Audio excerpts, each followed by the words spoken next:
Mabuhay og madayaw! I am Karen Mae Ogaya. I am Alondra Llamera. I am Ravine Flor. And I am Kyla Manulat, and we are going to conduct an interview about discriminations that the employees experience in a workplace. So, tara! Mabuhay og madaya. I am Ravine Flor from Davao del Norte State College, and now I am here at Davao City because I'm going to interview one of the personnel from Department of Tourism. I'm going to show you him. Welcome, sir. Welcome, sir. Can you sit beside me? So, kumusta ka po? Okay lang, ikaw. No words can explain how happy I am today, sir. And salamat kaayo sa pag-accept sa aking invitation. And I would like to ask you anything within 30 minutes. Okay lang ba sa'yo, sir? No problem. Yan. So, I know that your name is Ralph Montero. So, I'm gonna ask you, who is Ralph Montero? So, Ralph Montero, I'm 25 years old. So, currently living here in Davao City, working in Department of Tourism for roughly about 3 years na.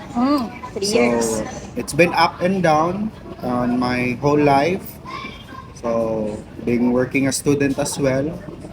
And yes, working in Davao City government for almost 5 years already, but 3 years in Department of Tourism. Okay, so how's the life of being an employee under government agency related to tourism, sir? I mean, it's fun. Like, lingaw jud siya kay kanang daghan mig matuan nga kanang mga lugar, no? Especially inside ug outside Davao City kay naman pud may mga invitation nga ginahatod sa amoa. So, aside ana, like, daghan kag makailang nga mga tao, you can meet more friends, you can build relationship together, for friendship. Yeah. Ana, then, aside ana, like, exploring the culture, the tradition of each places na among magtuan outside and inside of Davao City. So, lingaw education, sir, no? Yes. Exploring the cultures and experiences of other people. Like, you can interview them also. Yes, kanang namin ma-interview among madungog ang ilahang story about sa ilahang life, no? So, lahi-lahi jud, especially in terms of culture jud, since we're talking about tourism man, di ba? Like ilang livelihood, the way how Baby. ilahang life sa ilahang provinces, ana. So lahi-lahi jud, like daghan mig ma-learn as the same time, daghan mig ma-impart sila nga knowledge, sila po daghan pug matabang sa Davao City na government. Yes. Thank you so much, sir. How many years do you work with that particular agency? So, as mentioned, nagtrabaho na ako sa Davao City Government for 5 years. But specifically sa Department of Tourism, 3 years na ako.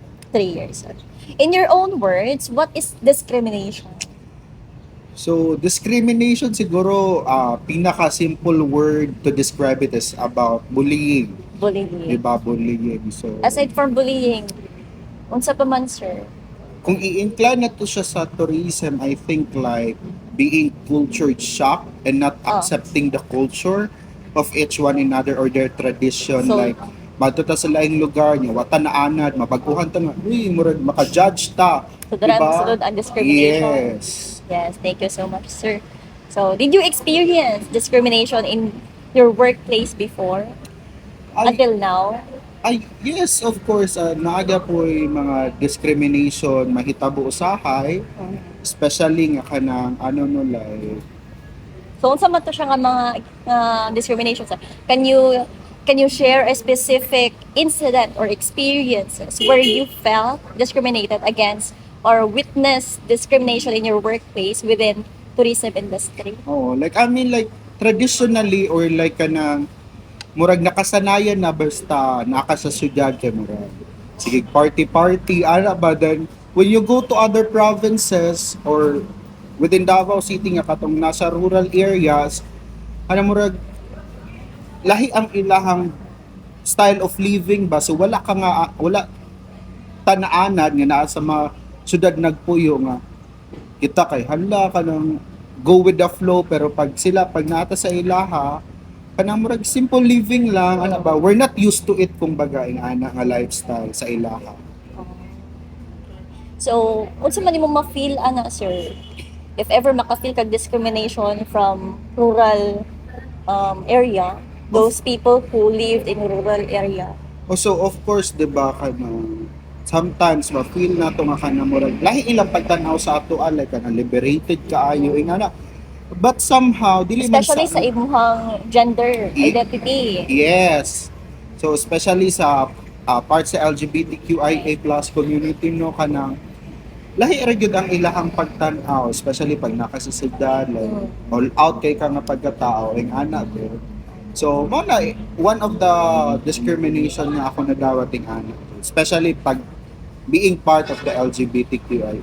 So pagsulod nimo sa government agency, sir, naka-feel jud dayon kag discrimination or wala pa jud direct na discrimination? Discrimination siguro wala pa, pero like kanang being not fair sa work, especially sa task, yes. And it can be also considered as discrimination. Inequality of task, di ba? Like kanang daghan kay sila, I mean like as a worker, it's our responsibility nga magtrabaho, but sometimes I can see some of my colleagues like murag it's not that hard ang ilang ginahimo unlike sa ako ana. Okay. So bugat-bugat jud gamay no kay the way they handle you pod. Yes, tama jud ding ana like kanang naay pressure ka na pressure sa amo ang LGBTQIA kay they see us like creative ana gani, so they extend their standards towards you ana gani, miss kag dapat diri lang ka, pero since LGBT ka or you're more trans or creative, so ang ilang standards mas i-high nila. So sometimes pressure po sa imong part. Okay, sir. Thank you so much, sir. In what ways do you think discrimination affects the overall work environment and job satisfaction within the industry? Siguro generally dili lang sa among trabaho no. Discrimination can really affect jud sa ato ang pagpantrabaho. Kay sometimes di ba pag ma-discriminate ato ang self-esteem is mubaba jud. Ana gani. Pero like if it happen like kanang kuana jud kaayo like sobra-sobra na, I think it should be addressed na jud within the agency, within the group of people kay dili na pud siya maayo, like makaapekto na sa tao ana gani. So did you already observe discrimination in your workplace since you started to enter the world of tourism industry? Yes, aside sa kato na mention nato nung being part of LGBT, like na di man jud tanan open-mindedly pa jud about ana.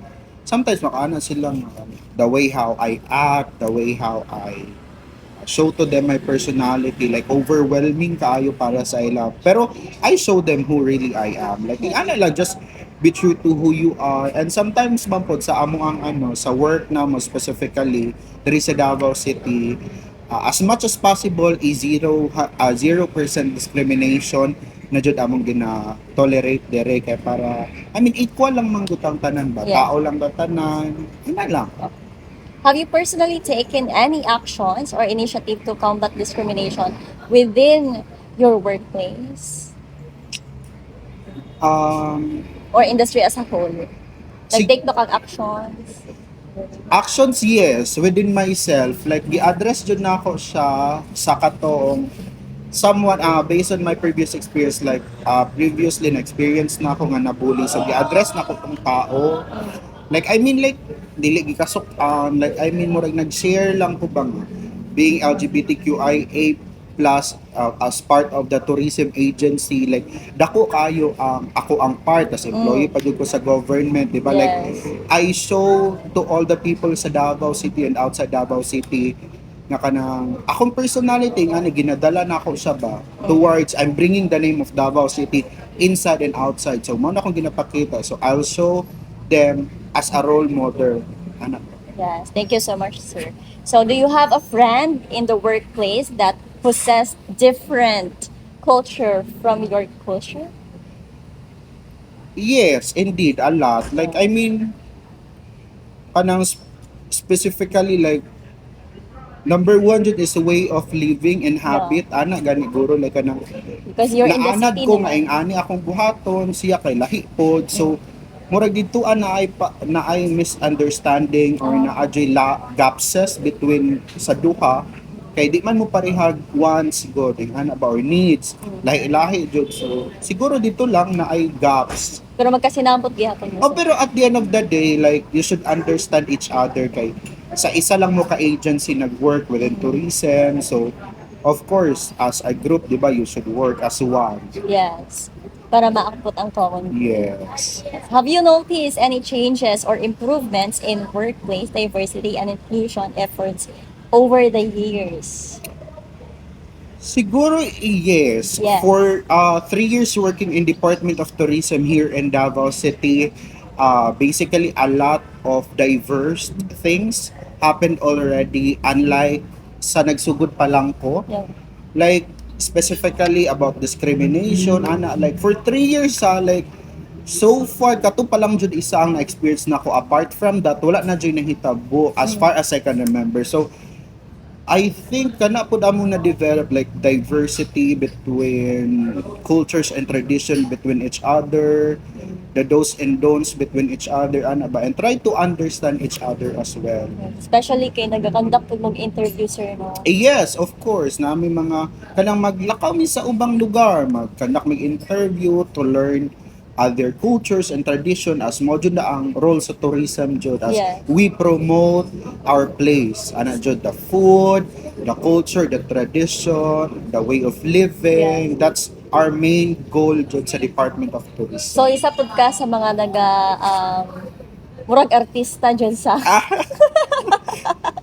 murag artista dyan nga makita dyan sa TV or sa camera, of course. Oh, ana, especially kay member ko sa sa MIO or sa sa CIO di ay kay City Information Office. Yeah. So nagakandak mig interview para sa imong ginahimo, nagahimo kung nagakandak mig interview sa other places po para to educate other people or to share the other cultures and tradition from other places. Yes. So how do you think discrimination in the workplace impacts the industry's reputation and its ability to attract talents and customers?